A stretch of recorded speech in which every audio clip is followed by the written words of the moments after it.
شروع اللہ کا نام لے کر جو بڑا مہربان نہایت رحم والا ہے۔ الف لام میم، اللہ جو معبود برحق ہے اس کے سوا کوئی عبادت کے لائق نہیں، زندہ ہے سب کو تھامنے والا۔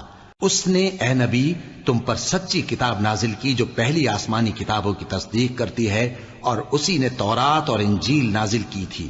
یہ دو کتابیں اس نے پہلے نازل کی تھیں لوگوں کی ہدایت کے لیے، اور پھر قرآن جو حق اور باطل کو الگ الگ کر دینے والا ہے نازل کیا۔